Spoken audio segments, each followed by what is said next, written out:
Right, so a few days ago, my good friend Mega Ram Boom, check out his channel, as I say all the time, he did a countdown of his top 5 video game characters, and I thought it was a good idea for a video. So I'm going to do one right now. So yeah, I hope you enjoy my list of top 5. So let's get straight on with it. Here's number 5.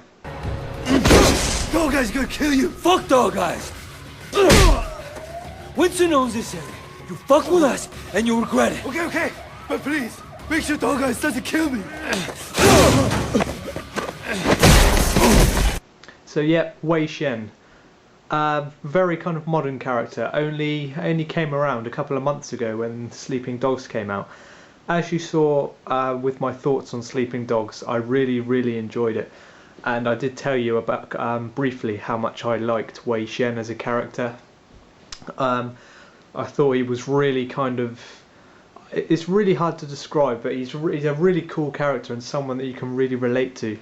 And one of the most kind of human characters that I've really kind of felt for, and I kind of had an idea of how he was feeling.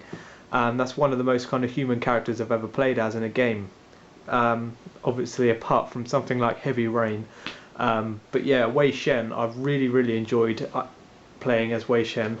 It's really hard to talk about actually, that's why I can't really say much about it. I just can't describe it. I just thoroughly enjoyed playing as a character. It's as simple as that really. So yeah, number 5, Wei Shen. It's number 4. Where's my family? Your wife was killed in a prison riot last week. So, I'm only joking, dear boy. They were sent back to that Scrabble ranch of yours in Beecher's home. So yeah, John Marston. You've all probably played as John Marston. Red Dead Redemption was a brilliant game. Most of you have played it. And you, as soon as you play it, you instantly know how cool John Marston is. What I like about it as well is you get a real insight into his life. You get kind of his backstory. You get what he's fighting for. And you kind of get... You feel for him as the story goes on. And it be kind of... You feel his feelings. So like if he's having a tough mission or something, like you really feel that, and that's something you really feel quite happy at the end when he kind of sees his family again. That's not a spoiler because there is further stuff that goes on. But yeah, that mission when he goes back to his family is, and you ride back to your ranch with that music playing in the background, was something I've never experienced in a game before. And that was one of the most emotional scenes I've ever seen in a game. Just riding back through the trees, emotional music playing in the background, going back to your ranch, thinking that the game's over. And I'll never forget that mission. And I just thought he was a fantastic character to play with throughout the whole game. Really cool, really kind of tough. He's a real tough guy, and that's what I really like about it. He's a proper cowboy, so to speak. So yeah, number 4. It's John Marston. So here's number 3.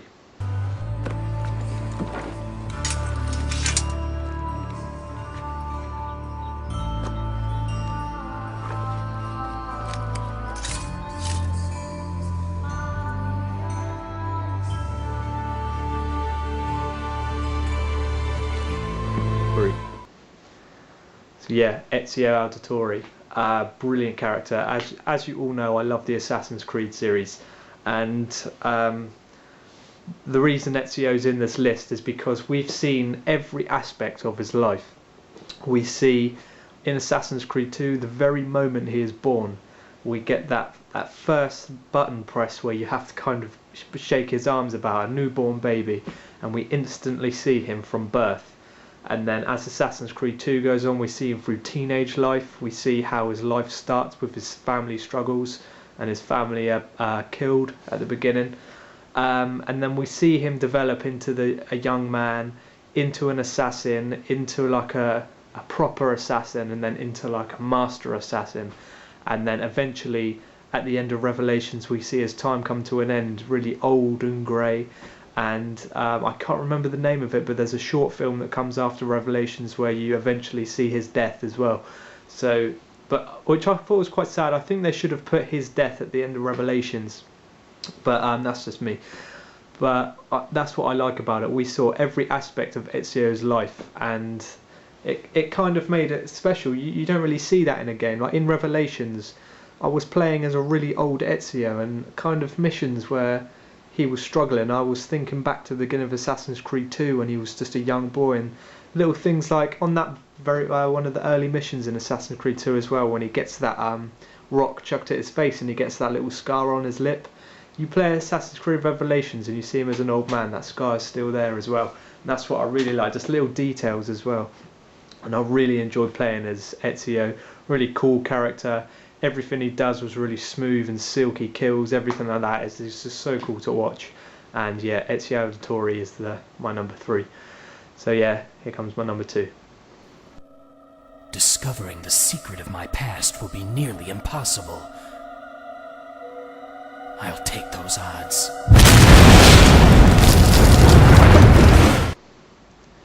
Yeah, Shadow the Hedgehog. What a character he is. It's always been one of my favourite characters. In the whole Sonic universe, I love everything about Sonic. I've played all the old Mega Drive games, I've got the modern games. But there's just something about Shadow which everyone seems to love, really. Shadow is a very popular character in the Sonic universe. Like I said, I love all the characters, but what I like about Shadow is he's dark, and he brings that dark side into the Sonic world. He even bought that game, it was out years ago on the last generation, called Shadow the Hedgehog, where you actually had guns and cars and everything. That's something we've never seen in a Sonic game, and he's got the kind of speed to match with Sonic, and he's really dark. He's got like a Batman style voice. He's just really dark and gloomy, and I just think it's really cool that they bring such a happy universe in the Sonic world. Everything's bright and green and happy. You've got like flying foxes and pink cats and everything, a nice blue hedgehog, and then all of a sudden you've got the dark, cool looking hedgehog. He's got like the red streaks in his spikes as well, which is really cool. I've just always liked Shadow. Shadow will always be one of my favourite characters, and I'm currently playing Sonic Adventure 2. It was released on PSN last week, and I'm thoroughly enjoying it again, getting some more playtime with Shadow. So yeah, Shadow the Hedgehog, number 2. Right, so that was my 5, 4, 3 and 2. So now it's time to announce my number 1 game character of all time. Here we go.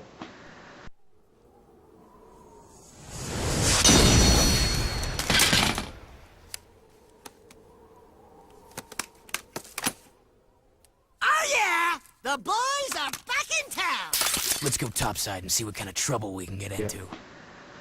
So yeah, Jak and Daxter. I've always loved Jak and Daxter since the very first game on the PS2. As you know, I did a review many months ago with my HD collection, and me playing that HD collection kind of brought Jak and Daxter back into my life, and really it made me realise how much kind of I love them as game characters. And the reason I've put them together, I didn't just choose Jak or just choose Daxter, is because they're never apart, really, are they? They're the same person. You wouldn't be able to play as Jak on his own. And even though we did have the Daxter game on the PSP, I don't think it worked as well, because you need Jak there, and the way they interact is really unique. And I think that's one of the reasons why Jak and Daxter is so successful, is because the second and third game are really kind of dark and really more adult orientated, but you've still got Jak and Daxter's kind of witty humour and kind of banter arguments going on together, and it just makes it really funny. I've actually laughed out loud at Jak and Daxter's kind of jokes and stuff like that, and you never really laugh at a game, do you? So yeah, I thought it was really, really good. The kind of character development they did with Jak and Daxter as well. Also, as you know, Jak does get older in all the games as well. So as you know as well, in the first game, Jak doesn't speak at all, so you're kind of relying on Daxter for the comedy moments. But when they decided to make Jak speak in the second and third one, that's when it got really good, and I've just always loved Jak and Daxter since then. Really cool characters. What more can I say, really? I've loved Jak and Daxter since the beginning game, and I'm going to love them in PlayStation All-Stars as well, so I'm looking forward to playing them in that. So yeah, that was my top 5 video game characters. What did you think of it? Drop it down in the comments below, and I'd love it if you wrote down your 5 down there as well. I'd like to read that. So yeah, that's about it for this video. A shout out to Mega and Boom for the idea. I enjoyed talking about these. So yeah, thanks for watching, and I'll see you on my next video. Thank you.